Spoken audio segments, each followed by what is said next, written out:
अस्सलाम वालेकुम। तो जो हम अब पेपर पढ़ने जा रहे हैं उसका नाम है F3, जो कि है फाइनेंशियल अकाउंटिंग। ये आप लोगों का फाउंडेशन डिप्लोमा जो लोग इंटर के बाद कर रहे होते हैं, FA1 FA2 करके आ रहे होते हैं, उनको F3 आगे देना होता है, जो कि ACCA का तीसरा पेपर होता है उनके लिए, या जो नॉर्मली ACCA के बैकग्राउंड से आ रहे होते हैं उनके लिए तीसरा पेपर होता है फाइनेंशियल अकाउंटिंग, जो कि F3 से।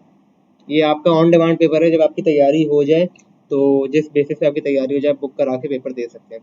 तो इसका जो कोर्स की आउटलाइन है वो हमारे पास यहाँ पे मौजूद है। तो एक ब्रीफ इंट्रोडक्शन या ब्रीफ कोर्स आपको बता देता हूँ क्या क्या चीज़ें हैं। Normal purpose of financial reporting है हमारे पास, qualitative characteristic of financial information है, डबल एंट्री क्या होती है। फिर हमारे पास कुछ चीज़ें हैं जैसे कि एक स्टैंडर्ड है, ये इन्वेंट्री का है, IS2 है हमारे पास। टेंजिबल नॉन करंट एसेट हमारे पास आ रहे हैं, ये हमारे पास IS16 है, इंटेंजिबल्स है IS38 है। ये तरह बेसिक बेसिक से, कोई कॉम्प्लेक्स के अंदर चीज़ें नहीं है। अक्रूवल्स, प्रीपेमेंट है, प्रोविजन जो हमारा IS37 है, इररिकवरेबल डेब्ट्स वगैरह, सेल टैक्स वगैरह है, कंट्रोल अकाउंट्स है, बैंक रिकन्सिलेशन है, करेक्शन ऑफ एरर्स हैं, और फाइनेंशियल स्टेटमेंट के अंदर इनकम्प्लीट रिकॉर्ड्स, सोल ट्रेडर की फाइनेंशियल स्टेटमेंट है, कंपनी की अकाउंटिंग है, कंपनी की प्रिपरेशन है, इवेंट्स आफ्टर रिपोर्टिंग डेट हमारे पास IS10 है, स्टेटमेंट ऑफ कैश फ्लो हमारे पास IS7 है, और कंसोलिडेटेड फाइनेंशियल स्टेटमेंट है, और रेशियोज है हमारे पास। और ये हमारे पास आउटलाइन है। मैं आपको जल्दी से मैंने आपको बता दिया है। आउटलाइन से बेहतर हम चीज़ों को आगे फ़ौरन शुरू करें ताकि चीज़ें जल्दी जल्दी ख़त्म हो जाए। कोशिश होगी मेरी कि मैं कंप्लीट करा दूँ आप लोगों को कोर्स जितना जल्दी हो जाए, तो जो लोग देख रहे हों उनको फ्री में कोर्स मिल जाए, आराम से पेपर हो जाए, पैसे बच जाएँ, ये मोटिव है। तो इंशाल्लाह कोशिश करूँगा जितनी जल्दी हो जाए उतनी जल्दी वीडियोस अपलोड कर दूँ। तो जो अभी हम चीज़ पढ़ने जा रहे हैं वो बेसिस ऑफ फाइनेंशियल अकाउंटिंग है। ये आपको थोड़ा सा मैं जल्दी से पढ़ाऊँगा ताकि, क्योंकि बच्चों वाली चीज़ें हैं और आप लोगों ने उम्मीद है कि पढ़ के आए हुए हैं। अच्छा, बेसिस ऑफ फाइनेंशियल अकाउंटिंग। अब इसके अंदर क्या है, सबसे पहले पूछा हुआ है कि भाई बिजनेस क्या होता है। तो बिजनेस को हम कह सकते हैं कि भाई कहाँ कोई भी ऐसी चीज जहाँ के एक्टिविटीज, जो कि एक तो लीगल एक्टिविटीज हो रही हो और उनका जो कनेक्शन है वो विद रिगार्ड टू प्रोडक्शन हो, एक्सचेंज ऑफ गुड्स हो, सर्विसेज हो, और उनका मोटिव इन द एंड कमाना, प्रॉफिट हो। तो अगर ऐसी कोई चीज, ऐसी कोई ट्रांजेक्शन, ऐसी कोई इंसिडेंट, ऐसी कोई एक्टिविटी हो रही हो तो वो बिजनेस कहलाई जा रही होती। क्या चीज? All economic legal activities are connected with production and exchange of goods and services to earn profit is called business। अब हमारे पास किस तरीके की ऑर्गेनाइजेशन, किस तरीके के बिजनेस हो सकते हैं, टाइप्स ऑफ ऑर्गेनाइजेशन है, फॉर्म्स ऑफ ऑर्गेनाइजेशन है, किस तरीके से हमारे पास चीजें हो सकती है, किस तरीके से हमारे पास कंपनीज, बिजनेसेस एग्जिस्ट कर सकते हैं।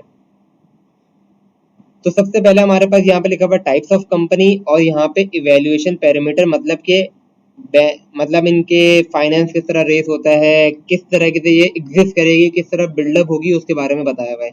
तो सबसे पहले टाइप्स ऑफ कंपनी के हमारे पास आ रहा है सोल ट्रेडर। अब इसके अंदर क्या पहली बार पूछी हुई है, इसकी स्टेब्लिशमेंट कैसी है, कि सोल ट्रेडर आसानी से बन जाता है या मुश्किलात होती है, किस तरीके की चीजें। तो यहाँ पे ये चीज आ रही।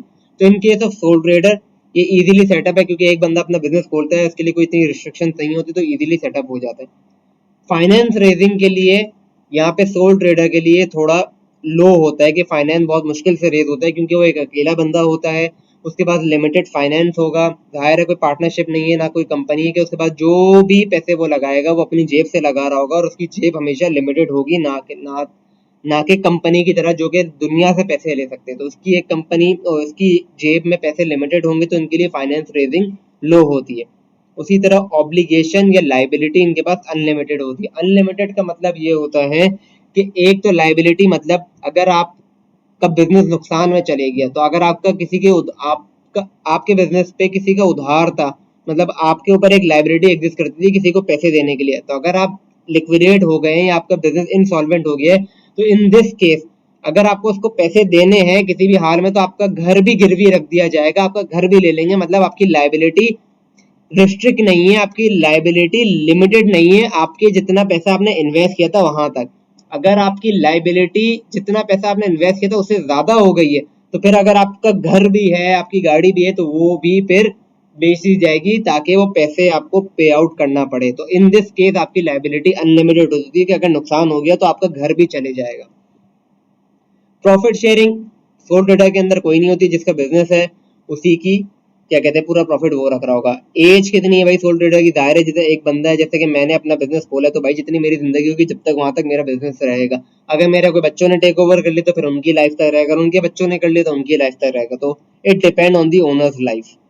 फिर लीगल रिक्वायरमेंट कोई इतनी स्ट्रिक्ट रिक्वायरमेंट नहीं होती है सोल ट्रेडर्स के लिए। जिस तरह कंपनी के ऊपर कंपनीज एक्ट लग रहे होते हैं, लीगल लॉज लग रहे होते हैं, वो in this case soul trader पे इतनी रिस्ट्रिक्शन नहीं हो रही होती। मैनेजमेंट एंड कंट्रोल, तो यहाँ पे इन दिस केस जिसका बिजनेस है उसी के हाथ में ही सारा कंट्रोल और सारी मैनेजमेंट वही देख रहा होता है। टैक्सेशन, यहाँ पे सिर्फ सिंगल टैक्सेशन लग रहा होता है, मतलब कि जो बंदे ने कमाया है, जो बंदा उसका ओनर है, जो उसकी इनकम हुई उस पर ही इनकम टैक्स लग रहा होगा, ना कि कंपनीज की तरह जहाँ पे एक तो जिनको पैसा मिल रहा है शेयर होल्डर्स को उनको कैपिटल गेन टैक्स देना पड़ रहा होता है, जो कंपनी का प्रॉफिट होता है उन पे कॉर्पोरेट टैक्स कॉर्पोरेशन टैक्स हो रहा होता है, जो उसके अंदर बंदे कमा रहे होते हैं उनको इनकम टैक्स देना पड़ रहा होता है। तो कंपनी पे वेरी करते हैं टैक्सेस कौन कौन से लग रहे होते हैं, जो चीज वो बेच रहे होंगे इस पे सेल टैक्स वगैरह लग रहा होता है। ये सोल ट्रेडर पे भी लग सकता है सेल टैक्स वगैरह, लेकिन उसके लिए आपको रजिस्टर्ड होना पड़ता है फॉर सेल टैक्स। फिर आता है पार्टनरशिप के अंदर, जहां दो लोग या दो लोगों से ज्यादा की भी पार्टनरशिप हो सकती है। आप लोगों ने कॉर्पोरेट लॉ जो आप लोगों ने अपना, बल्कि या तो आप आगे पढ़ेंगे F4 तो उसमें आपको पता लग जाएगा कि मेरे ख्याल से 2 से 20 तक लोगों की पार्टनरशिप हो सकती है। मुझे याद नहीं है ठीक से, लेकिन जहां तक याद है मेरे ख्याल से 2 से 20 लोगों की पार्टनरशिप हो सकती है। Same goes for partnership, easy establishment है, कोई इतनी रिस्ट्रिक्शन नहीं है। फाइनेंस रेजिंग लो से मॉडरेट हो जाती है क्योंकि 2 लोग या 20 लोग मिलकर पैसे डाल सकते हैं, लेकिन इन दिस केस भी उनकी भी लिमिटेड ही पैसे होंगे क्योंकि ज़ाहिर है 20 लोगों के पास भी लिमिटेड है, ना कि करोड़ों शेयर होल्डर्स की तरह। तो उनके भी पैसे लिमिटेड होंगे, लेकिन थोड़ा बेहतर हो जाएगा sole trade as compare to sole trader, तो उनकी फाइनेंस रेजिंग मॉडरेट हो जाती है। ऑब्लिगेशन सेम गोस अनलिमिटेड, कि अगर बैंकरप्ट हो गए, इंसॉल्वेंट हो गए हैं, लिक्विडेट हो गए, तो उनको जितना अगर लाइबिलिटी उनकी इन्वेस्टमेंट से ज्यादा है तो उनको अपना घर भी गिरवी रखना पड़ेगा पैसे चुकाने के लिए, देने के लिए। Profit sharing based on their agreed ratio, के किसी ने 10% मिलाया था, किसी ने 50% मिलाया था, किसी ने 30% मिलाया था, जितनी जिनकी इन्वेस्टमेंट होगी according to their ratio profit will be distributed. इनकी भी सेम गोस ओनर्स की एज तक, उनकी क्या कहते हैं बिजनेस की एज होती है as per owners life. Legal requirement कोई रिक्वायरमेंट नहीं है। Management control depends on the hands of partner. अब जाहिर है इसके अंदर एक अलग डिबेट आ जाती है कि पार्टनर आएंगे तो कॉन्फ्लिक्ट ऑफ इंटरेस्ट हो सकता है, कोई क्या कहते हैं मैनेजमेंट के अंदर ओवरराइड ऑफ कंट्रोल हो सकते हैं, कोई बिजनेस सही चला रहा हो, कोई नहीं चला रहा हो, कोई सो रहा हो, कोई क्या कर रहा हो, डिपेंड करता है। वो हमारी डिबेट नहीं है, हमारा ये कि भाई पूछ क्या रहे कि मैनेजमेंट के कंट्रोल किसके पास होता है, तो same in the hands of partner जो भी उनके अंदर बिजनेस चला रहा है। और टैक्सेशन सिंगल टैक्सेशन इसके अंदर भी लग रही होती है। फिर हमारे पास आती है जॉइंट स्टॉक लिमिटेड। तो कंपनी के लिए स्टेब्लिशमेंट, उसकी बिल्डअप होना, उसको सेटअप करना थोड़ा कॉम्प्लेक्स होता है। इसके अंदर भी वेरी करता है कि प्राइवेट लिमिटेड आप खोल रहे हैं, पब्लिक लिमिटेड खोल रहे हैं। पब्लिक लिमिटेड में बहुत सारी रिस्ट्रिक्शंस होती है, प्राइवेट पे फिर लिमिटेड होती है as compare to public limited. Finance raising high है क्योंकि बहुत लोगों से पैसे रेज कर सकते हैं, बहुत सारे शेयर होल्डर से पैसे रेज कर सकते हैं। अगर पब्लिक लिमिटेड है तो बहुत करोड़ों लोगों से करोड़ों रुपए रेज कर सकते हैं। Obligation liability, in this case they will be limited liability. अगर आप किसी भी बंदे ने शेयर्स लिए हैं तो अगर कंपनी लिक्विडेट हो गई, तो शेयर होल्डर के जो भी उनका लॉस होगा वो होगा उनकी शेयर्स की इन्वेस्टमेंट। मतलब कि जितना उन्होंने इन्वेस्ट किया होगा तो उतने ही पैसे डूबेंगे अगर कंपनी लिक्विडेट हो गई, दिवालिया निकल गया। उससे ज्यादा उन पे कोई रिस्ट्रिक्शन नहीं होगी, उससे ज्यादा कोई उन पे लाइबिलिटी नहीं होगी कि उनको घर बेचना पड़े या कुछ भी बेचना पड़े। जितना उन्होंने इन्वेस्ट किया था उतना ही वो लोग खोएंगे। Profit sharing distribution to shareholder, मतलब मतलब जो प्रॉफिट कंपनी डिसाइड करेगी तो कितना उनको अपना रिटेन अर्निंग, कितना उनको डिविडेंड बांटना है, तो वो अकॉर्डिंग टू शेयर, जितने आपके पास शेयर है, फॉर एग्जांपल 1000 शेयर होगा तो फॉर एग्जांपल अगर कंपनी बोल रही है कि $1 पर शेयर दे रहे तो आपको फिर प्रॉफिट मिल रहा होगा साल का $1000 in the form of dividend. ठीक है। एज क्या है? परपेचुअल लाइफ है भाई, चलती रहेगी चलती रहेगी चलती रहेगी। लीगल रिक्वायरमेंट क्या है, नीड टू बी फॉलोड मतलब उन पे लीगल रिक्वायरमेंट एग्जिस्ट करती है और उनको फॉलो करना जरूरी है, वरना नॉन कंप्लाइंस हो जाएगी। अगर नॉन कंप्लाइंस हो गई तो उन पे पेनल्टीज लग सकती है, कंपनी की रेपुटेशन रिस्क पे आ सकती है और मेजर अलग अलग कॉम्प्लेक्सिटीज हो सकती हैं। तो आपको जरूरी है कि भाई आप लीगल रिक्वायरमेंट फॉलो करें। Management and control will be in the hand of director, क्योंकि in the case of public limited company और private limited company, shareholders appoint director टू क्या कहते हैं, मतलब कंपनी को रन करने के लिए, कंपनी के क्या कहते हैं डे टू डे ट्रांजेक्शन के लिए, कंपनी की सही तरीके से वो कैरी ऑन हो, उसके लिए शेयर होल्डर्स अपॉइंट डायरेक्टर, ताकि वो मेक श्योर कर सके कि company is being run in the favour of share holders, उनकी बेनिफिट के लिए ही कंपनी रन हो रही है। ये नहीं हो कि बाई डायरेक्टर या जो भी मैनेजमेंट कंट्रोल कर रही हो अपने मफाद के लिए कंपनी को रन कर रही हो। टैक्सेशन, यहाँ पे डुअल टैक्सेशन आ सकता है कि भाई इनकम टैक्स लग रहा है या आपके पास कॉर्पोरेशन टैक्स लग रहा है, आपके पास सेल टैक्स लग रहा है या आपके पास कैपिटल टैक्स लग रहा है, डिपेंडिंग वेरी कर सकता है। अच्छा भाई, अब क्या पूछ रहे हैं भाई, अकाउंटिंग। आप जाहिर है FA1 पढ़ के आए हैं, FA2 पढ़ के आए हैं, जो भी ए लेवल्स के बैकग्राउंड के उन्होंने अपने ए लेवल्स में अकाउंटिंग पढ़ी है, तो भाई अकाउंटिंग का मतलब क्या होता है ये आप लोगों को बेहतर पता होगा कि भाई accounting is art of recording, classifying and summarising transaction events and interpreting the result. मतलब अकाउंटिंग क्या है, एक तरीके से रिकॉर्ड करने का तरीका है, क्लासिफाई करने का तरीका है, समराइज करता है ट्रांजेक्शन को, इवेंट्स को, और उनकी इंटरप्रिटेशन में मदद मदद कर रहा होता है। Purpose of accounting क्या है भाई, purpose of accounting is to provide financial statement of the entity to the users of the financial statement। जाहिर है अकाउंटिंग से क्या होगा, आपकी फाइनेंशियल स्टेटमेंट बनेगी, फाइनेंशियल स्टेटमेंट से क्या होगा, यूजर्स तक इन्फॉर्मेशन पता लगेगी ताकि फिर वो अपने डिसीजन ले सके। और फाइनेंशियल इन्फॉर्मेशन या financial statement consist of income statement and balance sheet, ये भी आप लोगों को पता होगा। Components of financial information, by the purpose of financial statement is to provide financial information। There are two basic components, income statement जो आप लोगों ने पढ़ा है, profit and loss account, and balance sheet that is statement of financial position. ये मैं आपको जल्दी जल्दी से गो थ्रू करा देता हूँ ताकि ये चीज़ें, क्योंकि जाहिर है ये चीज़ से ज़्यादा बेहतर आपको आगे की चीज़ें, स्टैंडर्ड्स पता होने चाहिए, कैलकुलेशन जो आनी, ये तो आप लोग FA1 FA2 में अपने पढ़ के आए होते चीज़ें। तो the purpose of the income statement is to provide the net profit और लॉस फ्रॉम द ऑपरेशन। भाई इनकम स्टेटमेंट क्या बताती है कि आपने बिजनेस ने इस ईयर में प्रॉफिट कमाया है या लॉस कमाया है, वही आपको इनकम स्टेटमेंट बता रही होती है। रेवेन्यू आपके दिखा रही होती है, आपके एक्सपेंसेस दिखा रही होती है, आपकी अदर इनकम दिखा रही होती है, आपके टैक्स दिखा रही होती है।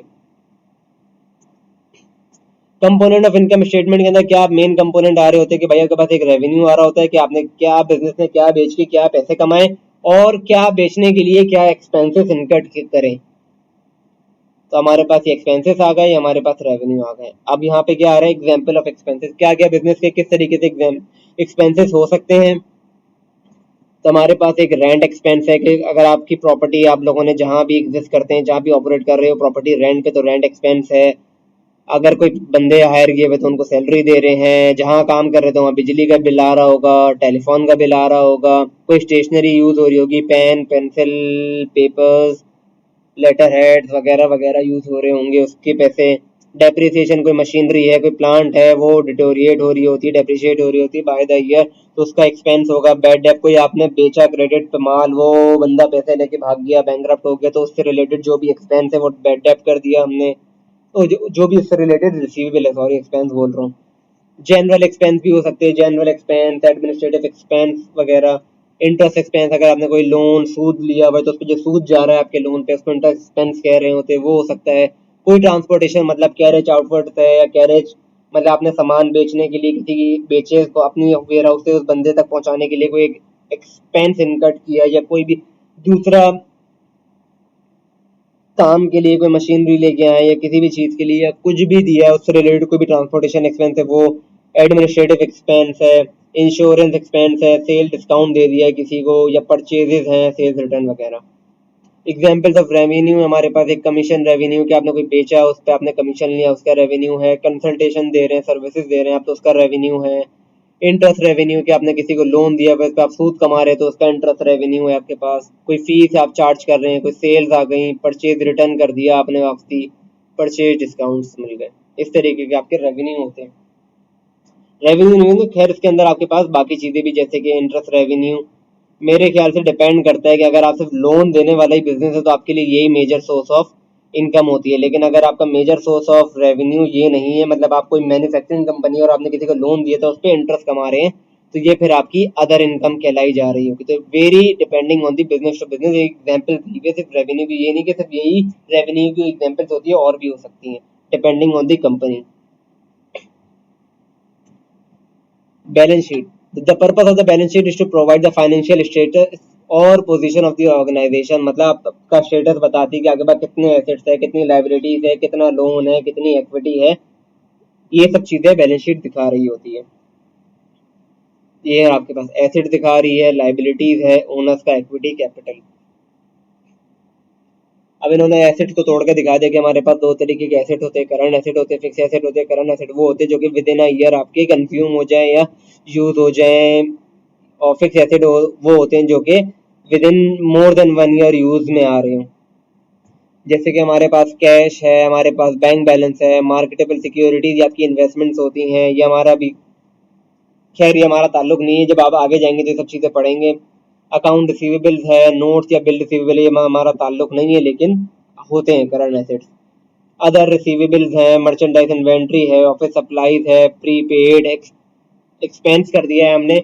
जो एक्सपेंस बचपन बोल रहा हूँ, जो एक्सपेंस हमें फ्यूचर में जाके इनकट करना है वो हमने पहले से ही बिजली का बिल भर के रख दिया, एडवांस में बिजली का बिल भर के रख दिया है, तो वो अभी हमारा इनकट नहीं हुआ है and it is again the matching principal, तो वो करंट एसेट रिकॉर्ड किया जा रहा होता है, इसलिए वो हमारे करंट एसेट में आ रहा होता है।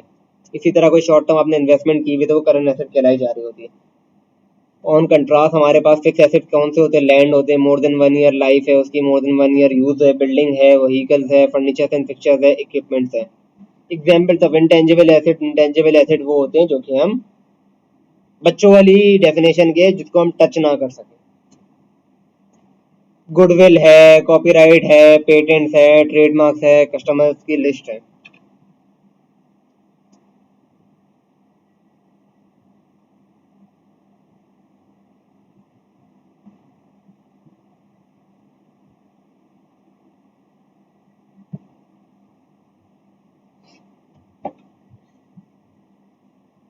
अब क्या आ रहा है हमारे पास? Allowance for depreciation. भाई अलाउंस फॉर डेप्रिसिएशन या एक्यूमुलेटेड डेप्रिसिएशन क्या होती है? कॉन्ट्रा एसेट होता है, ना ये एसेट होता है या ना ये लाइबिलिटी होती है, ये बीच का होता है कॉन्ट्रा एसेट जिसे हम कह रहे होते हैं।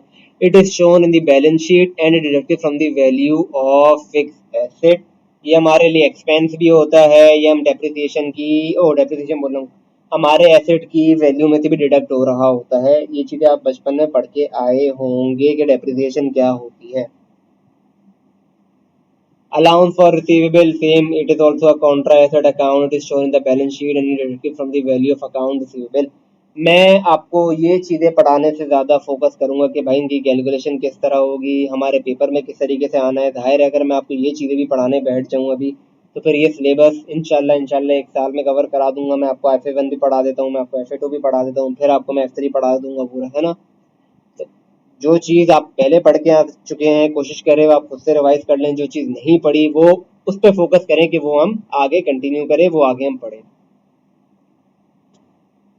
लाइबिलिटीज हमारे पास आगे किस तरीके की लाइबिलिटी है कि हम लोगों ने कोई क्रेडिट पे माल खरीदा है, अपनी परचेजेस की है, अपनी इन्वेंट्री खरीदी है क्रेडिट पे, तो जाहिर है उनको हमें फ्यूचर में पे करना है या विद इन अ 1 ईयर पे करना है, तो हमारे ट्रेड पेबल्स कहलाए जा रहे होते हैं। नोट्स और बिल पेबल रेलिवेंट तो नहीं है F3 पे, लेकिन नोट्स और ट्रेड बिल्स की पेबल हमारी करंट लाइबिलिटी होती है। अदर पेबल या अक्रूवल्स हो गए, अनअर्न्ड रेवेन्यू हमारा लाइबिलिटी होती है, बैंक ओवरड्राफ्ट है, शॉर्ट टर्म लोन्स हैं। लॉन्ग टर्म लाइबिलिटी में लॉन्ग टर्म लोन है, मॉर्गेज है, डिबेंचर, बॉन्ड्स वगैरह चीजें।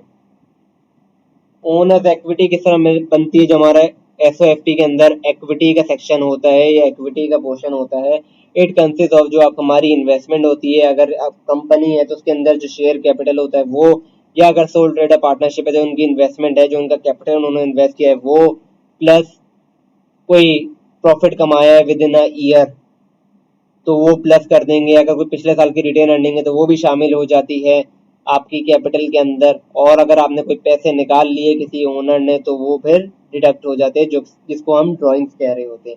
या अगर किसी पार्टनर ने अपने बिजनेस में इन्वेस्ट किए थे 1 लाख, उन्होंने उसने तीसरे साल में 20,000 रुपये निकाल लिए कि भाई मुझे ज़रूरत है, उसने ड्राइंग्स कर ली, तो वो फिर डिडक्ट हो जाता है हमारी ओनर्स इक्विटी के अंदर से।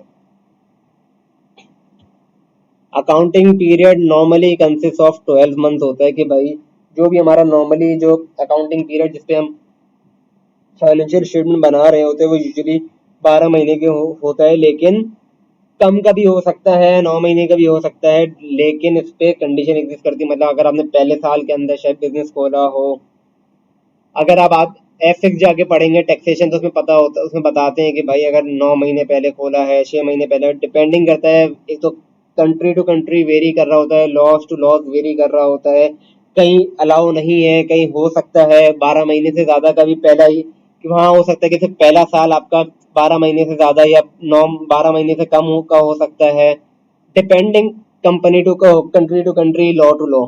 लेकिन यूजुअली हमारे लिए नॉर्मली अकाउंटिंग पीरियड 12 महीने का हो सकता है, और वो 31 दिसंबर को भी खत्म हो सकता है, 30 जून को भी खत्म हो सकता है, मार्च को भी खत्म हो सकता है, अप्रैल को भी हो सकता है, नवंबर को भी हो सकता है, डिपेंडिंग एक कंपनी कब इनकॉर्पोरेटेड हुई थी।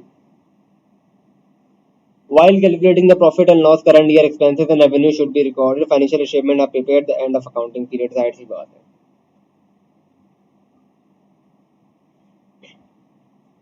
माशाल्लाह डेबिट क्रेडिट भी आ रहा है अभी हमारे पास, हमें डेबिट क्रेडिट भी सीखना है।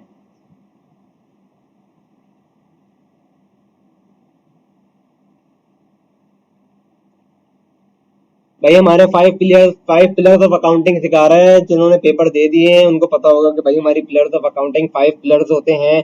हमारी जो पूरी अकाउंटिंग होती है, जो हमारी फाइनेंशियल स्टेटमेंट्स बनती है, जो हमारी पूरी अकाउंटिंग बेस है, वो 5 पिलर्स ऑफ अकाउंटिंग पे बेस है, जिसके अंदर एक चीज होती है एसेट्स, एक चीज होती है लाइबिलिटीज, एक चीज होता है हमारा कैपिटल, एक होता है हमारा एक्सपेंस, एक होता है हमारा रेवेन्यू।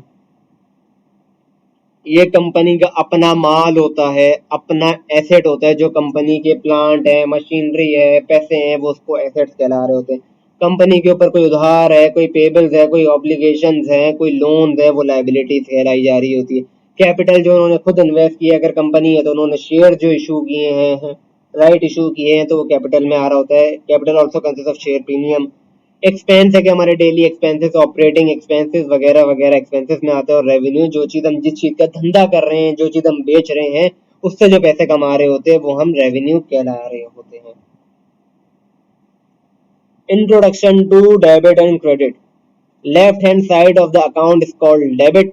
मतलब कि भाई ये बोल रहे हैं कि टी अकाउंट के अंदर जो ये उल्टे हाथ वाला, ये उल्टा हाथ है ना हमारा, यहाँ पे डेबिट आते हैं चीजें और यहाँ पे हम क्रेडिट कह रहे होते हैं। आपको नहीं पता होगा क्योंकि आप नन्हे काके हैं।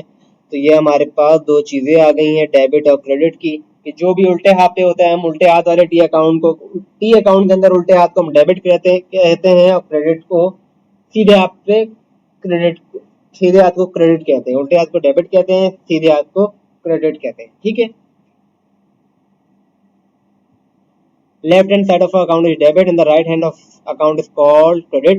The basic principle of double entry bookkeeping is that for every debit entry there must be a corresponding, कि भाई हमारी जो बुक कीपिंग होती है वो हमेशा डबल एंट्री पे बेस होती है, कि एक चीज डेबिट होगी तो जाहिर है दूसरी चीज क्रेडिट होगी। जो हमारी बैलेंस शीट है वो बैलेंस कैसे होगी, जाहिर है बैलेंस शीट को बैलेंस करने के लिए दो पोर्शन होने चाहिए ना, डेबिट भी होना चाहिए, क्रेडिट होना चाहिए। ये थोड़ी कि ऊपर करंट एसेट हमने टोटल एसेट्स कर लिए हैं, जाहिर है किसी से तो मैच करना होगा ना नीचे, तो इसके लिए इक्विटी होता है, लायबिलिटीज होता है। तो for every debit there should be credit. Okay, तो भाई हर चीज का डेबिट के लिए मतलब वो बोलते हैं ना, what goes around comes around, जो करेंगे वही भुगतेंगे, तो जो डेबिट में डालेंगे वही क्रेडिट में आएगा। ठीक है। तो रूल्स ऑफ डेबिट, तो भाई अच्छा अब इसके अंदर मैं किस तरह कराऊं। अच्छा मैं आपको बता देता हूँ वापसी एक रिमाइंडर कि भाई हमारा जो एसेट्स होते हैं, एसेट्स का नेचर होता है कि अगर वो बढ़ते हैं तो वो डेबिट साइड पे आते हैं, अगर वो कम होते हैं वो क्रेडिट साइड पे आते हैं। ठीक है। सेम गोज फॉर एक्सपेंस, अगर वो बढ़ते हैं तो हमारा डेबिट साइड पे आता है, अगर वो कम होते हैं तो वो क्रेडिट साइड पे आता है। और क्या था हमारे पास, कैपिटल बाय नेचर क्रेडिट होता है, एसेट बाय नेचर डेबिट होते हैं, एक्सपेंस बाय नेचर डेबिट होते हैं, कैपिटल बाय नेचर क्रेडिट होता है। तो अगर कैपिटल बढ़ता है तो वो क्रेडिट साइड पे आता है, अगर वो कम होता है तो वो डेबिट साइड पे आता है। और हमारे पास लाइबिलिटीज भी बाय नेचर क्रेडिट होती हैं, तो अगर वो बढ़ती हैं तो क्रेडिट साइड पे आती है, अगर वो कम होती है तो वो डेबिट साइड पे आती हैं। इसी तरह हमारे पास रेवेन्यूज बाय नेचर क्रेडिट होते हैं, अगर वो बढ़ते हैं तो क्रेडिट साइड पे आते हैं, अगर वो कम होते हैं तो डेबिट साइड पे आते हैं। ठीक है, तो यहाँ पे क्या लिखा हुआ है, डेबिट के अंदर increase in assets and expenses debit होते हैं अगर वो कम हो रहे हैं, जैसे कि हमारी इनकम कम हो रही है, लाइबिलिटीज है, ओनर्स इक्विटी क्रेडिट पे आ रही होती है, वो डेबिट हो रही है, जैसे उन्होंने उल्टा लिखा हुआ था। ये इंक्रीज इन एसेट मतलब ये वाली बात यहाँ पे लिखी हुई है इन्होंने, मतलब ये वाली चीजें ये लिखी हुई, और यहाँ की बातें ये लिखी हुई कि अगर हमारा एक्सपेंस बढ़ रहा है, एसेट बढ़ रहा है तो वो डेबिट होता है, अगर हमारी लाइबिलिटी कम हो रही है, हमारी इनकम कम हो रही है, हमारा कैपिटल कम हो रहा है तो डेबिट होता है। अगर हमारी लाइबिलिटी बढ़ रही है, कैपिटल बढ़ रहा है, रेवेन्यू बढ़ रहा है तो क्रेडिट होता है, अगर हमारे एसेट्स कम हो रहे हैं, हमारे एक्सपेंसेस कम हो रहे हैं तो वो क्रेडिट होते हैं। ठीक है, ये सब हमारे पास चीजें लिखी हुई हैं, एक दफा गौर फरमा लीजिएगा।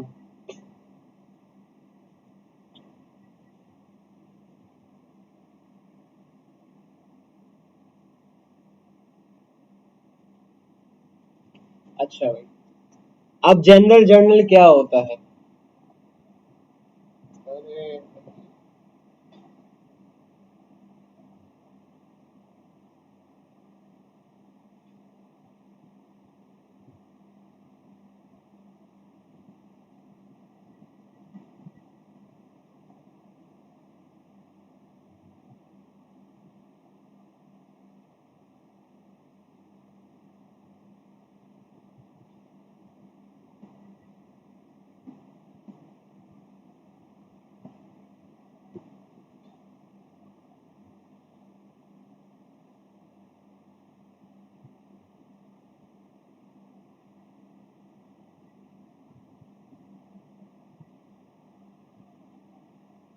अच्छा, हम कहाँ थे, जनरल जर्नल पे। ठीक है, अच्छा अब जनरल जर्नल क्या होता है भाई? जनरल जर्नल ये होता है कि जैसे कि कोई भी अकाउंटेंट बैठा हुआ है किसी बिजनेस में, कोई बुक कीपर बैठा हुआ है, तो कोई भी ट्रांजेक्शन हुई, फॉर एग्जाम्पल सेल्स हुई है क्रेडिट पे, तो वो क्या करेगा, डेबिट करेगा रिसीवेबल्स को, क्रेडिट करेगा अपनी सेल्स को।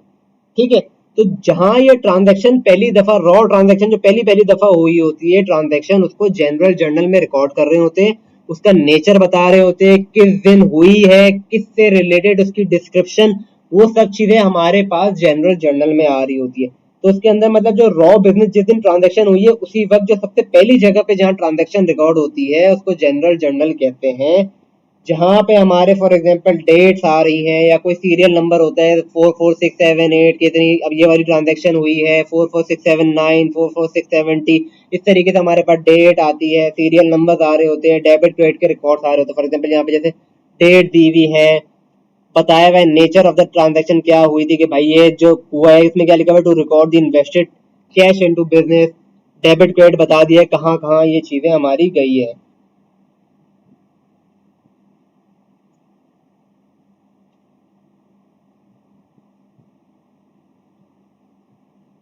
ठीक है, हमारे पास इस तरीके से जर्नल जर्नल आ रहा होता है जहां पे हम पहली पहली दफा ट्रांजैक्शंस को रिकॉर्ड कर रहे होते हैं।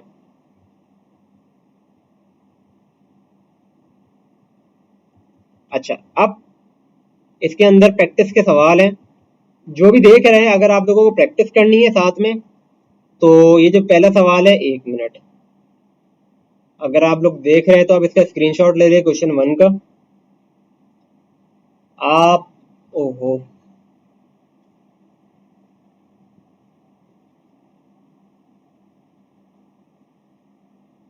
आप ले लें, हाँ सही है, ये आपके पास क्वेश्चन 2 का आ गया। इसका भी जो करना चाहता है प्रैक्टिस उसका स्क्रीनशॉट ले लें। ठीक है, मैं आपको एक सवाल करा दूंगा जिसके अंदर जनरल जर्नल भी आ रहा है, जनरल लेजर भी आ रहा है, और हमारे पास ट्रायल बैलेंस आ रहा है। मैं आपको एक सवाल करा देता हूँ, फिर आप अपनी प्रैक्टिस के लिए 2 सवाल जरूर कर लिएगा ताकि आपका एक याद आ जाए आपने बचपन में क्या क्या चीजें पढ़ी थी, ताकि एक दफा रिकॉल हो जाए, और ये आप अपने साथ प्रैक्टिस कर लिएगा।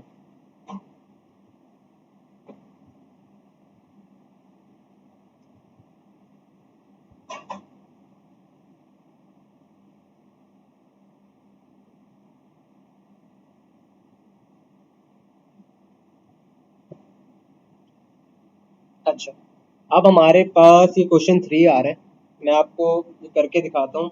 बाकी अपनी प्रैक्टिस के लिए आप क्वेश्चन 1 क्वेश्चन 2 कर लीजिएगा, ठीक है। 1 मिनट में एक या तो नोट पैड खोल लेता हूँ ताकि वहाँ पे आसानी हो जाए करने के लिए।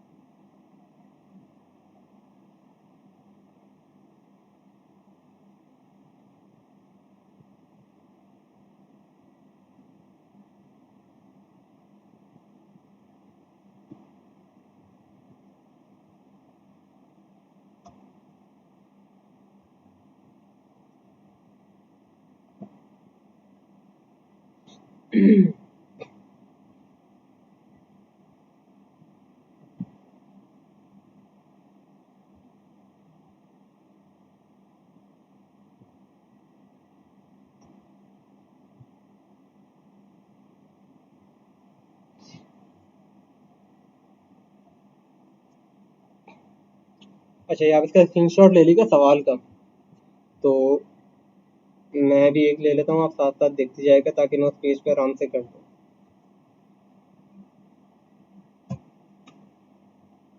अच्छा, अभी जो कर रहे हैं वो सवाल का पहला पार्ट है।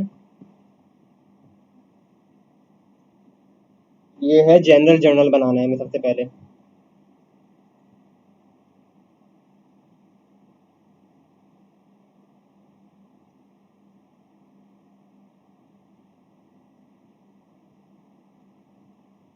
क्या हो गया?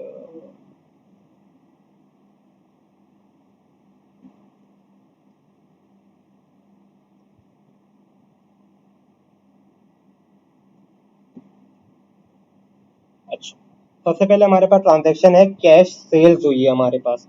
तो यहाँ पे डेट वगैरह तो नहीं दी हुई मेरे ख्याल से। हाँ, पहले सवालों में डेट दी हुई थी, तो मैं आपको उस तरीके से बना के दिखा देता। जैसे कि मैं आपको एग्जाम्पल के तौर पे करा देता हूँ कि परचेज ऑफिस सप्लाईज हुई है। यहाँ पे क्या हुई है? ऑफिस सप्लाईज परचेज है। तो हमने क्या लिया है, कोई समझे ऑफिस सप्लाईज है या एसेट्स है हमारे पास, दोनों एसेट है एक तरीके से। तो सप्लाईज हमारी इन्वेंट्री है, तो हमने क्या किया, डेबिट कर दिया इन्वेंट्री को, डेबिट सप्लाईज, या मर्चेंडाइज या परचेज ऑफिस सप्लाई डेबिट कर दें। और क्या दे के लिया है? कैश दे के। तो कैश हमारा एसेट था, कम हो रहा है तो क्रेडिट होगा, तो हम करेंगे क्रेडिट कैश। कितने अमाउंट से? 2000 की खरीदी थी, यहाँ पे 2000 आ गया, ठीक है। अच्छा, अब किस डेट पे हुई थी? तो हम जनरल जर्नल के अंदर लिखेंगे 3 मार्च को हुई थी। और क्या लिखेंगे? इसकी डिस्क्रिप्शन लिखेंगे, to record the office supplies purchase for cash. ये इसकी डिस्क्रिप्शन आप लिख देंगे। इसी तरीके से जो भी चीजें होगी ट्रांजेक्शन, उस तरीके से आप बेसिक तौर पे इस तरीके से लिख देंगे, ठीक है। अब हमारे पास यहाँ पे कैश सेल्स हुई है। सबसे पहले हमारे पास कैश सेल्स हुई है, तो हम लिखेंगे डेबिट कैश। हमारे पास पैसे आए हैं, पैसे हमारा एसेट है, तो बाय नेचर एसेट डेबिट होता है, और जब एसेट इंक्रीज होते हैं तो डेबिट होता है। तो डेबिट कैश किया हमने किससे? 5 लाख से।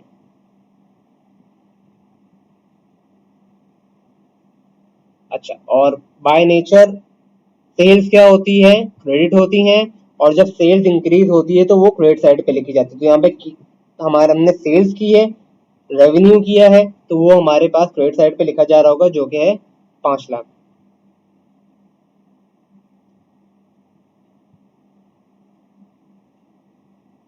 फिर हमारे पास क्या है? कैश परचेजेस है हमारे पास। हमने क्या की है? परचेजेस की हैं।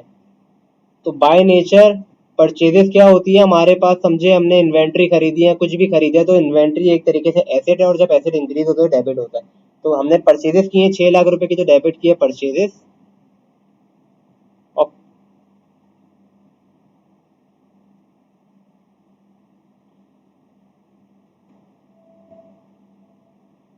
और हमने कैश बेसिस पे लिए, तो हमारे पास एसेट कम हो गए, तो हम वो क्रेडिट पे कर देंगे, जो कि है 6 लाख रुपए।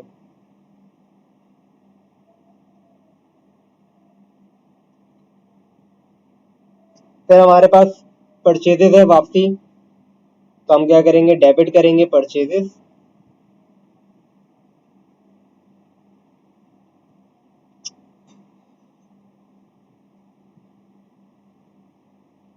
2 लाख से। क्रेडिट करेंगे अपना पेबल्स, क्योंकि हमने इस दफा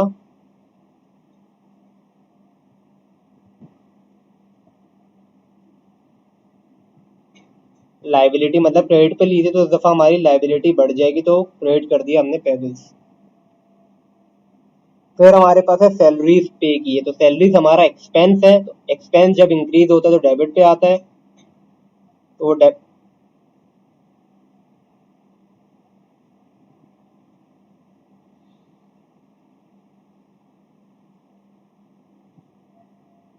और कैश में हमने सैलरीज पे की है, तो हमारा एसेट कम हो रहा है, तो वहां पे कैश क्रेडिट कर देंगे 20,000 से। क्या हो गया है इसको?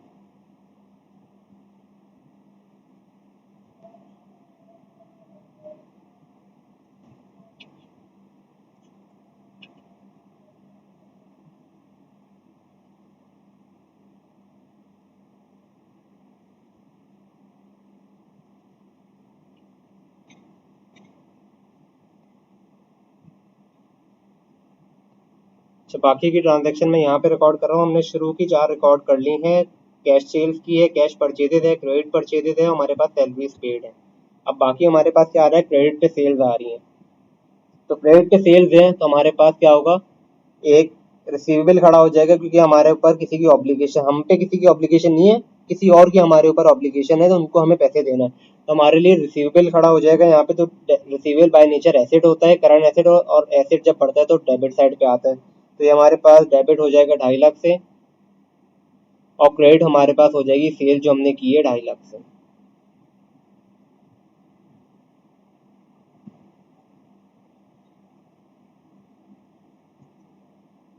फिर हमारे पास आ रही है रिटर्न इनवर्ड्स।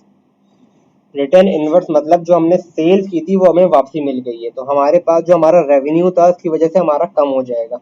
और जाहिर है जो सेल मोस्टली वो होती है रिवर्स, जो कि हमने क्रेडिट पे बेची है, जाहिर है क्योंकि हम ऑफर दे रहे होते हैं जिसको क्रेडिट पे शायद कि आप वापसी, हमारे पास रिटर्न पॉलिसी कि आप 10 दिन में वापसी करा दें या 20 दिन में वापसी करा दें, तो जो इन दिस केस हमारे पास सेल्स कम हो रही होगी, तो बाय नेचर सेल्स क्रेडिट होती है, तो जब सेल्स कम होती है तो वो डेबिट साइड पे आ रहा होता है, तो डेबिट करेंगे हम सेल्स को, जो कि हमारे पास 10,000 थे, और उसकी वजह से हमारे पास रिसीवेबल कम हो रहा है। जब सेल्स कम हो जाएगी, जब वो सेल्स ही रिटर्न कर देंगे, तो हमें उनसे अब वापसी कुछ रिसीव करने की जरूरत नहीं है, तो हमारा रिसीवेबल कम हो जाएगा, तो रिसीवेबल बाय नेचर डेबिट होता है, और जब एसेट कम होता है वो क्रेडिट साइड पे आ रहा है, तो हम क्रेडिट करेंगे रिसीवेबल को।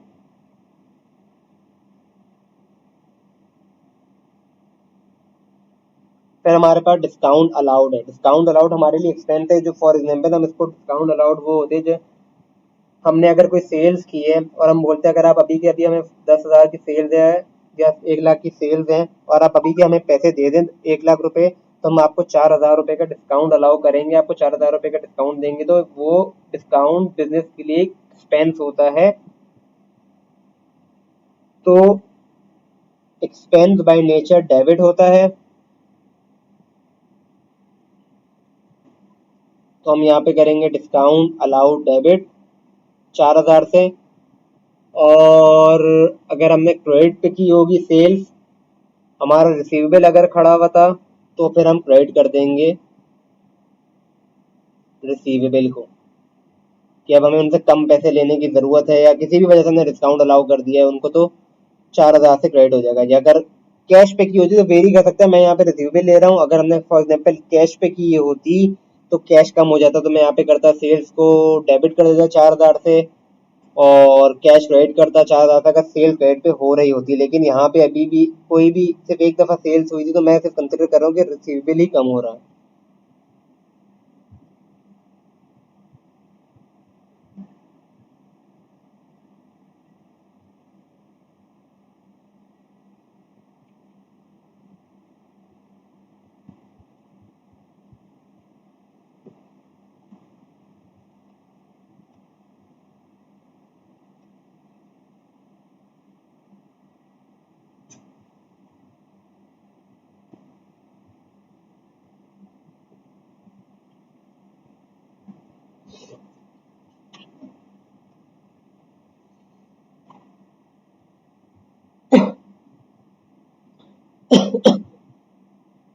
फिर हमारे पास डिस्काउंट रिसीव आ रहा है 2000 का। डिस्काउंट रिसीव हमारे लिए इनकम होती है, फॉर एग्जांपल हमने कोई परचेजेस की थी क्रेडिट पे, ठीक है, हमने इन्वेंट्री खरीदी है उधार पे, लेकिन उसने बोला कि अगर आपने 50,000 का सामान खरीदा, लेकिन अगर अभी के अभी आप हमें पैसे दे देते हैं तो हम आपको डिस्काउंट दे देंगे। या अगर फॉर एग्जांपल हमने कोई बल्क में चीज़ें खरीदी कि हमने 5 लाख की एक साथ चीज़ें खरीदी, तो उसने हमें डिस्काउंट दे दिया कि आपने क्योंकि सबसे ज़्यादा परचेजेस की है तो हम वैसे ही आपको 4,000 रुपये का डिस्काउंट देते हैं। अब आपको 5 लाख नहीं, जब भी आप पे करेंगे हमें 3 महीने बाद 6 महीने बाद, तो आप 4,96,000 रुपये पे करेंगे। तो डिस्काउंट रिसीव से क्या होगा, एक हमारे लिए एक एक्स्ट्रा इनकम आ गई कि हमें 5 लाख पे करने थे, लेकिन हमने क्योंकि उस कस्टमर या उस बंदे से हमने बल्क में परचेज कर लिया तो उसने हमें डिस्काउंट ऑफर कर दिया, तो वो एक तरीके से हमारे लिए इनकम कहलाई जा रही होती। तो हम क्या करेंगे, हमें कम पे करना होगा तो डेबिट कर दिया हमने पे बिल, जो हमारी लाइबिलिटी थी उसको हम डेबिट कर देंगे 2000 से, और क्रेडिट कर देंगे अदर इनकम, क्योंकि हमारे लिए एक इनकम बाय नेचर क्रेडिट होता है, और जब इनकम बढ़ती है तो वो क्रेडिट पे लिखी जा रही होती है। फिर हमारे पास आ रहा है रिटर्न आउटवर्ड्स। रिटर्न आउटवर्ड्स मतलब हमने कोई परचेजेस की थी, उसको उसमें कुछ मसला था, कुछ डिफॉल्ट था, तो हमने उसको रिटर्न करा दिया। तो फिर हम क्या करेंगे, इसकी वजह से जब हमने रिटर्न करा दिया तो हमारी लायबिलिटी कम हो जाएगी, हम उसको पैसे देने की जरूरत नहीं है, जो सामान हमने वापस दिया उसके पैसे हमें देने की जरूरत नहीं। तो हम क्या करेंगे, डेबिट कर देंगे पेबल्स को, जो कि हो रहा है 1500 रुपये से, और कर देंगे क्रेडिट को परचेजेस को, क्योंकि हमारे एसेट कम हो जाएंगे अब, 1500 से कम हो गए। फिर हमारे पास आ रहा है पेड टू सप्लायर। हमने जो भी उस सामान उधार पे लिया था उसमें से कुछ पैसे हमने पे कर दिए, तो हम क्या करेंगे, डेबिट कर देंगे पे बिल, क्योंकि हमारी लायबिलिटी कम हो जाएगी जब हम पैसे भरेंगे 30,000 रुपये से, और जाहिर है जब पैसे भर रहे हैं तो हमारा कैश कम हो जाएगा 30,000 से। कुछ पैसे हमें रिसीव हो गए कस्टमर से आखिरी वाली जो ट्रांजेक्शन है, तो हम करेंगे डेबिट कैश 2500 से, और क्रेडिट कर देंगे रिसीवेबल 2500 रुपये से। ये हमारे पास जनरल जनरल समझे खत्म हो गया है। अब हमें बनाना है जनरल लेजर। जनरल लेजर में टी अकाउंट को भी बोल सकता हूँ, या मैं सेपरेट सेपरेट भी टी अकाउंट बना सकता हूँ। अगर आपको टी अकाउंट की क्लैरिटी नहीं है तो मैं तोड़ तोड़ के बना दूंगा कि सेल्स का अलग बना दूं, परचेजेस का अलग बना दूं, सैलरीज का अलग बना दूं, और क्या कहते हैं, डिस्काउंट का भी बन सकता है। बन तो खैर सबके सकते हैं, कोशिश करता हूँ जितना आसान तरीके से हो जाए वो बना दूं मैं। तो आप अपने पास ये चीज़ें खोल के रख लें।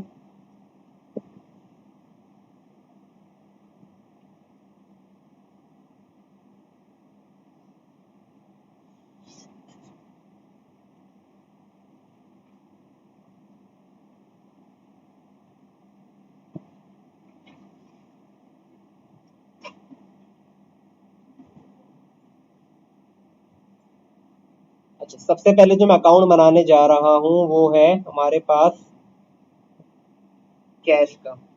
तो कैश हमारे पास जो सबसे पहली ट्रांजैक्शन थी वो थी कैश सेल की। हमने कैश सेल्स की थी, कितने की, 5 लाख रुपए की, जिसकी वजह से हमारे पास पैसे आए होंगे, पैसे डेबिट हो गए। तो हमारे पास किसकी वजह से पैसे डेबिट हो रहे हैं, सेल्स की वजह से। तो हमारे पास आ गया 5 लाख रुपए डेबिट, और हमने क्या की थी, सेल्स की थी। किस बेसिस पे, कैश बेसिस पे, तो वो हमारे पास क्रेडिट पे आ गया सेल्स के लिए, ठीक है। फिर हमारे पास थी कैश की परचेजेस थी, तो हमने क्या किए थे, परचेजेस कर ली थी।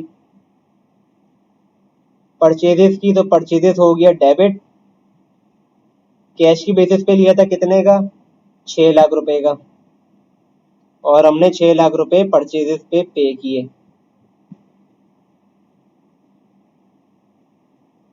फिर हमने की परचेजेस क्रेडिट पे, तो हमने क्या किया, पेबल्स को हम यहाँ पे लिख दिया कि किसकी वजह से परचेजेस बढ़ रहा है, पेबल्स की वजह से। हमने पेबल्स को डेबिट कर दिया 2 लाख रुपए से, और पेबल्स यहाँ पे हो जाएगा क्रेडिट, किसकी वजह से, परचेजेस की वजह से। कितने से, 2 लाख रुपए से।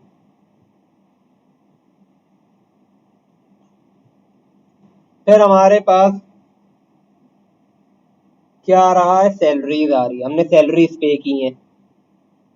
तो सैलरीज का अकाउंट बना देते हैं, एक सैलरी का अकाउंट बना दिया। क्या किया, कैश पे पे किए, कितनी पे कर दी हमने, हमने पे कर दी थी 20,000 रुपये। तो यहाँ पे कैसे हमारे पास पैसे चले गए सैलरी में 20,000 रुपये। फिर हमारे पास आ रहा है क्रेडिट, सेल्स की थी हमने, क्रेडिट पे सेल्स की थी, तो हमने सेल्स की लेकिन क्रेडिट पे की थी, तो हमारे पास रिसीवेबल खड़ा हो गया कितने का, 2.5 लाख रुपए का। तो हम यहाँ पे कर देंगे रिसीवेबल डेबिट। किसकी वजह से हो रहा है भाई, सेल्स की थी, क्योंकि हमने कितने की, 2.5 लाख रुपए की। फिर हमारे पास क्या आ रहा है, रिटर्न इनवर्ड्स। रिटर्न इनवर्ड्स हमने अज्यूम किया था कि भाई वो क्रेडिट वाला माल था, रिसीवेबल जिसकी वजह से कम हो रहे थे, हमने सेल्स को डेबिट कर दिया था। तो हम यहाँ लिखेंगे रिटर्न इनवर्ड्स डेबिट।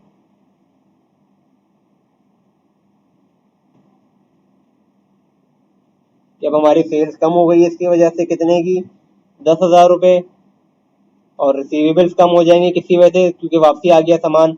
तो रिटर्न इनवर्ड्स की वजह से हमारे रिसीवेबल्स कम हो रहे हैं 10,000 रुपये से। फिर हमारे पास हमने डिस्काउंट अलाउ किया था किसी को, तो उसकी वजह से क्या होगा, हमारा एक एक्सपेंस खड़ा हो गया। तो हम यहाँ पे एक छोटा सा अकाउंट बना लेते हैं, या एक और बना लेते हैं आगे, डिस्काउंट का। डिस्काउंट अलाउड किया है हमने, समझे, या तो पैसे कम मिलेंगे जो हमें मिलने हैं फ्यूचर में डिस्काउंट की वजह से, तो हम यहाँ पे लिख देते हैं रिसीवेबल। तो डिस्काउंट अलाउड डेबिट, और इसकी वजह से क्या होगा, रिसीवेबल कम हो जाएगा हमारा, डिस्काउंट की वजह से रिसीवेबल अब पैसे कम मिलेंगे, तो हम क्रेडिट कर दिया हमने 2,000 से। फिर हमारे पास आ रहा है डिस्काउंट रिसीव। एक डिस्काउंट रिसीव का बना लेते हैं। डिस्काउंट रिसीव हमारी इनकम है, तो किसकी वजह से हो रहा है, अब हमें कम पे करने पड़ रहे होंगे पेबल से, उसकी वजह से पेबल्स कितने थे, 2,000 रुपये का डिस्काउंट है। और यहाँ पे पेबल्स हमारे कम हो जाएंगे किसकी वजह से, हमें क्योंकि डिस्काउंट मिल गया, डिस्काउंट रिसीव 2,000 रुपये। फिर हमारे पास रिटर्न आउटवर्ड है, तो हमारी इसकी वजह से परचेजेस कम हो जाएंगी। रिटर्न आउटवर्ड कितना है हमारे पास, 1500 से, जब रिटर्न आउटवर्ड हो रहे तो पेबल्स कम हो जाएंगे, पेबल्स पे डेबिट हो रहा होगा, रिटर्न आउटवर्ड्स 1500 से। सप्लायर को हमने पे कर दिए हैं, तो पेबल्स यहाँ पे डेबिट हो गए हैं, पेबल्स की वजह से डेबिट क्रेडिट हो रहा है कैश अकाउंट 30,000 से, और यहाँ पे हमारा पेबल डेबिट हो जाएगा किसकी वजह से, कैश रिसीव हो गया क्योंकि 30,000 रुपये का। और हमारे पास लास्ट है cash receive from customer. Cash receive हो गया तो मतलब हमारे पास कैश डेबिट हो गया है, रिसीवेबल की वजह से कस्टमर से रिसीव हो गए हैं पैसे 2,500 रुपये, और यहाँ पे हमारा रिसीवेबल कम हो जाएगा कैश की वजह से 2,500 रुपये।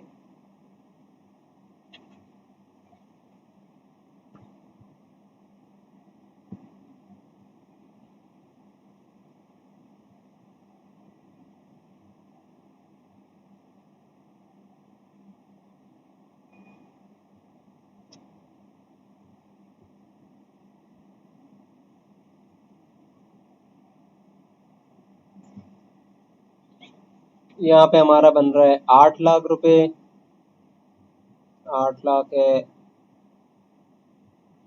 यहाँ पे कैरी डाउन हमारे पास आ रहा है कितना, अब इसका कलर चेंज कर देते हैं हम, 798,500।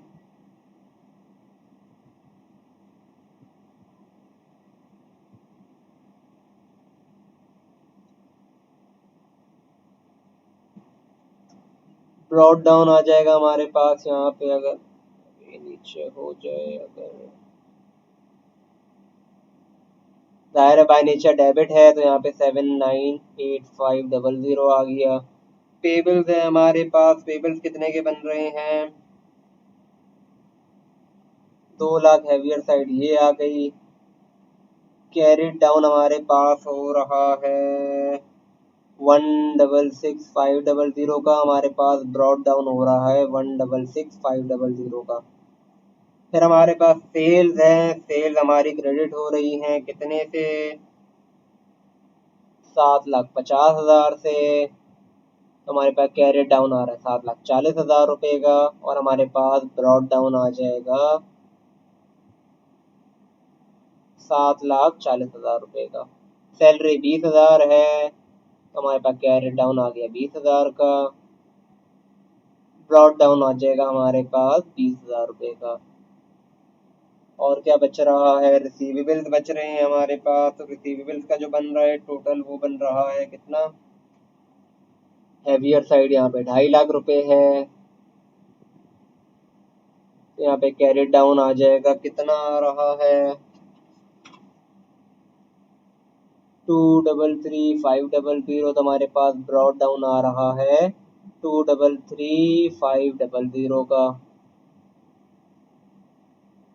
माजरत है थोड़ी राइटिंग के लिए, क्योंकि जगह कम है और पता नहीं संभल रहा नहीं है कुछ।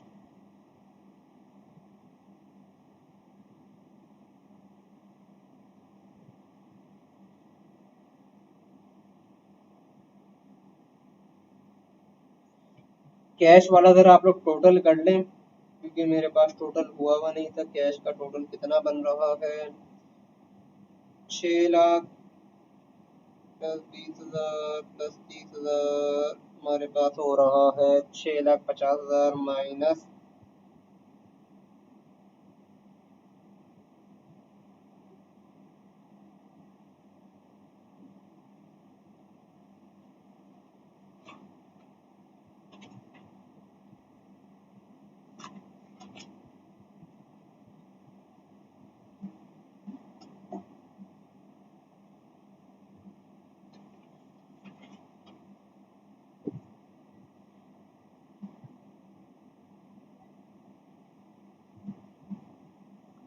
यानी ये 14 कैरेट डाउन आ रहा है 147500 का, ब्रॉड डाउन आ रहा है 147500। ये बन रहा है शायद 6,52,000 रुपये का। यहाँ पर कैरेट डाउन 2,000, यहाँ पे कैरेट डाउन 2,000 रुपये। ठीक है, ऐसा ही है बिल्कुल। डिस्काउंट अलाउड 4,000 रुपये है। अच्छा, 4,000 रुपये, ठीक है, 4,000 रुपये कर दिया। ब्रॉड डाउन हमारे पास आ गया 4,000 रुपये। डिस्काउंट रिसीव कम था, डिस्काउंट रिसीव 2,000 था। ठीक है, तो डिस्काउंट रिसीव हमारे पास 2,000 रुपये आ गया, ब्रॉड डाउन 2,000 रुपये आ गया। एक दफ़ा वो भी देख लो, बाकी सब का सम आ रहा है। अच्छा, बाकी सब चीज़ों का भी देख लें एक दफ़ा आप लोग भी। कैश कितना है,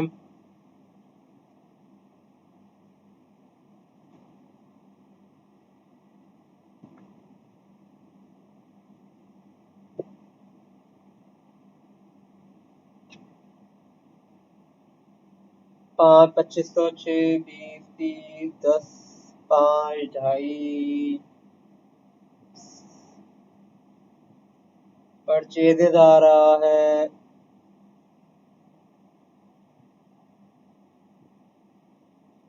और क्या आ रहा है,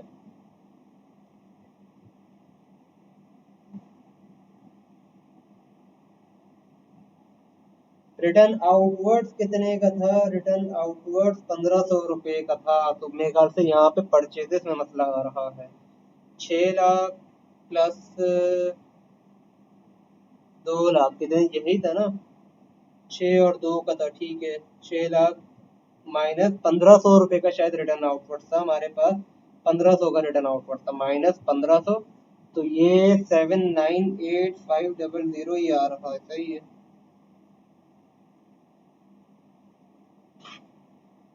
ठीक है, अभी एक दफ़ा बना के चेक कर लेते, पता लग जाएगा।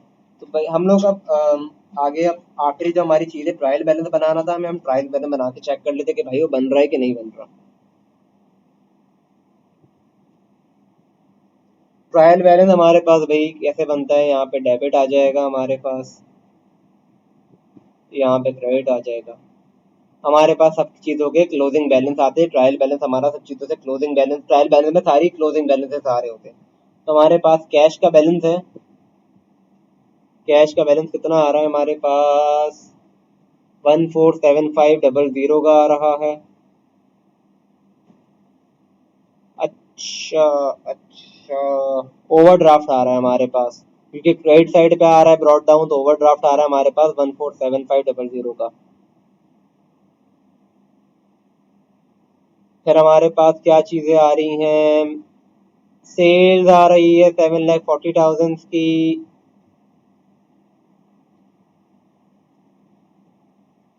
ठीक हो गया। फिर कितनी आ रही है, परचेजेस आ रही है 7,98500 का।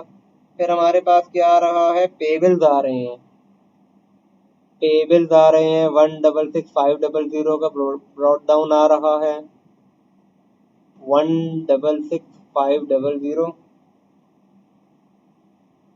और क्या है, सैलरीज आ रही हैं 20,000 रुपये से। और क्या है, रिसीवेबल्स हैं, रिसीवेबल्स का क्या बैलेंस आ रहा है, 10,000, 2.5 लाख का ना। सही है, 30,000। कैलकुलेशन के अंदर भंड लग रहा है, शायद 15,000 रुपये। देख लेते हैं, रिसीवेबल 233,500 आ रहा है, रिसीवेबल क्या आ रहा है, 233,500 आ रहा है। डिस्काउंट अलाउड है कितने का, 4,000 का। और डिस्काउंट रिसीव है हमारे पास 2,000 रुपये का। जरा सबका टोटल कर लो, कितना बन रहा है डेबिट क्रेडिट का, 7,98500 प्लस 20,000 प्लस 233,500 प्लस 4,000। मेरे पास तो भाई बन रहा है 10,1056,000। जरा इसका कम करो, कितना बन रहा है, 147500 प्लस 7,40,000 प्लस 1,16,500 प्लस 2,000। अरे सही तो बन रहा है भाई, क्या हो गया, हमारे पास 10,56,000 का डेबिट क्रेडिट मैच हो गया है। तो हमारी एंट्री जो भी पोस्ट हुई होंगी डेबिट क्रेडिट में, इससे ये कंफर्म नहीं होता कि हमने डेबिट क्रेडिट की ट्रांजैक्शन सही की होंगी, कि हमने सही जगह पोस्टिंग की। ये इंश्योर कर सकता है ट्रायल बैलेंस के भाई, जो डेबिट जहाँ हुआ है उससे रिलेटेड क्रेडिट कहीं ना कहीं हुआ है। खैर मैंने जो किया है वो सही किया है, लेकिन ट्रायल बैलेंस ये इंश्योर नहीं करता कि हमने सब चीजें सही की। ये इंश्योर करता है कि जो डेबिट हुए हैं वहां उससे रिलेटेड जो भी क्रेडिट हुए वो भी हुए हुए हैं। अगर क्योंकि उससे रिलेटेड हमने कोई क्रेडिट एंट्री नहीं करी हो, या किसी से क्रेडिट एंट्री की कोई डेबिट एंट्री नहीं मारी हो, तो फिर हमारा ट्रायल बैलेंस मैच नहीं होता, क्योंकि डेबिट क्रेडिट मैच नहीं हो रहे होंगे। तो ये हमने क्वेश्चन 3 कवर कर लिया है। बाकी आपको एक काम करूंगा, फाइनेंशियल स्टेटमेंट के लिए मैं एक वीडियो बना दूंगा, तो उससे आपकी ये फाइनेंशियल स्टेटमेंट और user of the financial statement cover हो जाएगा। अगर यहाँ तक किसी को भी कोई इश्यू हो तो मुझे पर्सनली टेक्स्ट कर देगा मेरे नंबर पे, तो फिर मैं आपको वो चीज़ समझा दूंगा। ठीक है, यहाँ तक के लिए हमारी क्लास है। फी अमान अल्लाह।